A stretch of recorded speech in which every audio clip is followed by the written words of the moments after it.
नमस्कार। For your information, सहज, सरल और संक्षिप्त के इस नए अंक में आपका आपके परिवार के साथ स्वागत है। आइए नज़र डालते हैं आज की उन सुर्खियों पर जो हमारे और आपकी जानकारी के लिए ज़रूरी हैं। पहले राष्ट्रीय खबरों पर एक नज़र। 5 राज्यों के विधानसभा चुनावों में करारी हार के बाद कांग्रेस कार्य समिति यानी CWC की बैठक अभी अभी खत्म हुई है। समाचार एजेंसी PTI की रिपोर्ट के मुताबिक इस बैठक में हार के कारणों की समीक्षा और भविष्य की रणनीति पर मंथन हो रहा था। कांग्रेस अध्यक्ष सोनिया गांधी बैठक की अध्यक्षता कर रही थीं। बैठक में राहुल गांधी, प्रियंका गांधी, हरीश रावत, मल्लिकार्जुन खड़गे और अंबिका सोनी समेत दिग्गज नेता मौजूद थे। कांग्रेस कार्य समिति की बैठक से इतर राहुल गांधी को अध्यक्ष बनाए जाने की मांग उठी है। कुछ कांग्रेस नेता और कार्यकर्ता पार्टी के मुख्यालय के नजदीक जमा होकर राहुल गांधी को अध्यक्ष बनाए जाने के समर्थन में नारेबाजी करने लगे। इसमें दिल्ली प्रदेश कांग्रेस कमेटी की नेता अलका लांबा, अनिल भारद्वाज समेत कई अन्य नेता भी शामिल थे। इन नेताओं ने राहुल गांधी के समर्थन में धरना भी दिया। अलका लांबा का कहना था कि कांग्रेस का आम कार्यकर्ता राहुल को अध्यक्ष के तौर पर देखना चाहता है। इस बीच राजस्थान के मुख्यमंत्री अशोक गहलोत ने कहा कि चुनाव में हार जीत होती रहती है। एक वक्त था जब भाजपा ने 542 में से केवल 2 सीटें जीती थी। राहुल गांधी को अध्यक्ष बनना चाहिए, इससे पार्टी में एकजुटता आएगी। इससे पहले शुक्रवार को कांग्रेस के असंतुष्ट गुट यानी G23 समूह के वरिष्ठ नेताओं की बैठक हुई, जिसमें भावी रणनीति पर मंथन हुआ। गुलाम नबी आजाद के आवास पर हुई इस बैठक में आनंद शर्मा, कपिल सिब्बल और मनीष तिवारी जैसे दिग्गज शामिल हुए थे। इस बीच कांग्रेस पार्टी ने उन रिपोर्टों को फेक बताया जिसमें गांधी परिवार के सदस्यों के सभी संगठनात्मक पदों से इस्तीफा देने की बात कही गई थी। पार्टी प्रवक्ता रणदीप सुरजेवाला ने गांधी परिवार के सदस्यों द्वारा इस्तीफा देने की संभावना व्यक्त करने के लिए एक न्यूज चैनल के हवाले से जारी खबरों को गलत और शरारतपूर्ण बताया है। उधर उत्तर प्रदेश के कार्यवाहक मुख्यमंत्री योगी आदित्यनाथ किसी भी बड़े काम को अंजाम देने से पहले होमवर्क जरूर करते हैं। उत्तर प्रदेश में 5 वर्ष तक सरकार चलाने के बाद अब वे प्रदेश में लगातार दूसरी बार भाजपा की ताजपोशी की तैयारी में लगे हैं। वे आज दिल्ली में भाजपा के शीर्ष नेतृत्व के साथ पीएम नरेंद्र मोदी से भी भेंट करने पहुंचे हैं।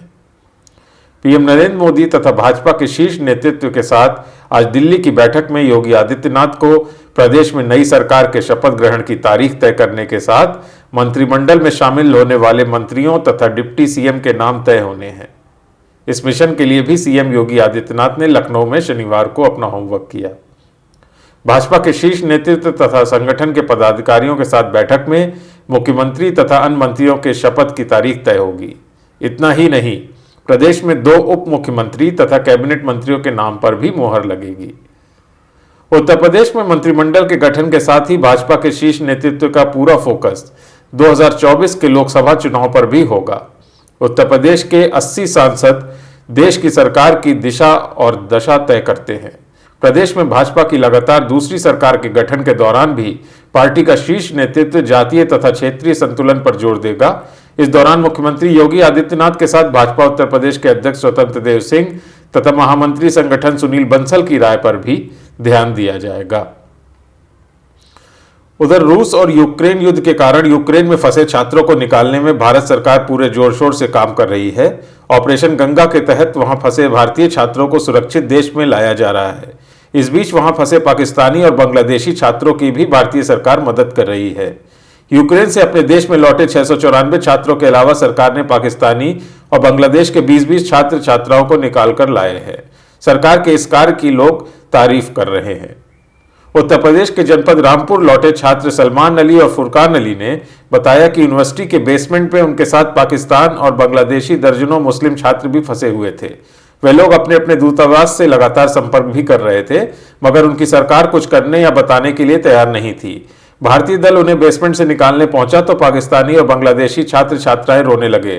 भारतीय दल से उन्होंने भी निकालने की विनती की, जिसे देख भारतीय दल का दिल पसीज गया और उन्होंने अन्य बसों का इंतजाम कर उन्हें भी निकाला।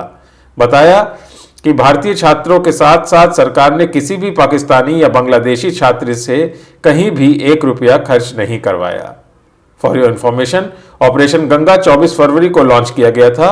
उसी दिन रूस ने यूक्रेन पर हमला भी किया था। इस ऑपरेशन में भारत ने वायुसेना की मदद ली। अब तक करीब 20,000 लोगों को यूक्रेन से सुरक्षित निकालकर स्वदेश पहुंचाया जा चुका है।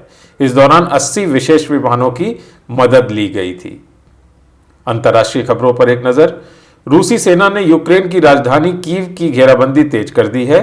समाचार एजेंसी एपी की रिपोर्ट के मुताबिक रूसी सेना का हमला पोलैंड से यूक्रेन की लगती सीमा के करीब पहुंच गया है। रूस ने रविवार को पश्चिमी यूक्रेन में एक सैन्य परीक्षण अड्डे पर 8 रॉकेट दागे। रूस ने राजधानी कीव को बाहरी इलाकों में गोलाबारी तेज कर दी है। साथ ही मारियोपोल पर शिकंजा कसना शुरू कर दिया है।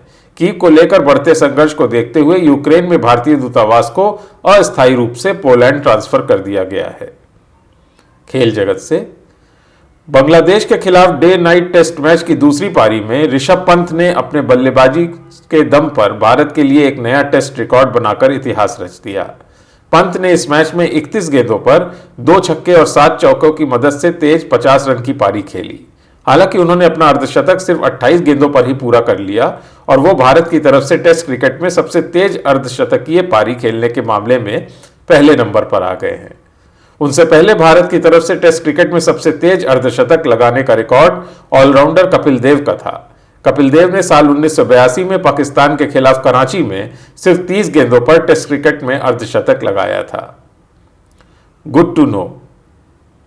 आज यानी 13 मार्च की तारीख गवाह है महान स्वतंत्रता संग्राम सेनानी उधम सिंह के नाम। उन्होंने जलियांवाला बाग कांड के समय पंजाब के गवर्नर जनरल रहे माइकल ओडायर को लंदन में जाकर गोली मारी थी। उधम सिंह 13 अप्रैल 1919 को घटित जलियांवाला बाग नरसंहार के प्रत्यक्षदर्शी थे। राजनीतिक कारणों से जलियांवाला बाग में मारे गए लोगों की सही संख्या कभी सामने नहीं आ पाई। इस घटना से वीर उधम सिंह तिलमिला गए और उन्होंने जलियांवाला बाग की मिट्टी हाथ में लेकर माइकल ओडायर को सबक सिखाने की प्रतिज्ञा ली थी। अपने मिशन को अंजाम देने के लिए उधम सिंह ने विभिन्न नामों से अफ्रीका, नैरोबी, ब्राजील और अमेरिका की यात्रा की। सन 1934 में उधम सिंह लंदन पहुंचे। वहां उन्होंने यात्रा के उद्देश्य से एक कार खरीदी और साथ में अपना मिशन पूरा करने के लिए 6 गोलियां और 1 रिवॉल्वर खरीदा। भारत का यह वीर क्रांतिकारी माइकल ओडायर को ठिकाने लगाने के लिए उचित वक्त का इंतजार करने लगा। उधम सिंह को अपने सैकड़ों भाई बहनों की मौत का बदला लेने का मौका 1940 में मिला। जलियांवाला बाग हत्याकांड के 21 साल बाद 13 मार्च 1940 को रॉयल सेंट्रल एशियन सोसाइटी की लंदन के कॉस्कटन हॉल में बैठक थी, जहां माइकल ओडायर भी वक्ताओं में से एक था। उधम सिंह उस दिन समय से ही बैठक स्थल पर पहुंच गए। अपनी रिवॉल्वर उन्होंने एक मोटी किताब में छिपा ली। इसके लिए उन्होंने किताब के पृष्ठों को रिवॉल्वर के आकार में उस तरह से काट लिया था जिससे डायर की जान लेने वाला हथियार आसानी से छिपाया जा सके। बैठक के बाद दीवार के पीछे से मोर्चा संभालते हुए उधम सिंह ने माइकल ओडायर पर गोलियां दाग दी। 2 गोलियां माइकल ओडायर को लगी, जिससे उसकी तत्काल मौत हो गई। उधम सिंह ने वहां से भागने की कोशिश नहीं की और अपनी गिरफ्तारी दे दी। उन पर मुकदमा चला। 4 जून 1940 को उधम सिंह को हत्या का दोषी ठहराया गया और 31 जुलाई 1940 को उन्हें पेंटनविले जेल में फांसी दे दी गई। सलाम इस वीर सपूत को, और वो अमर है। आज के लिए बस इतना ही। अपना और अपने परिवार की सेहत का बहुत ख्याल रखिएगा।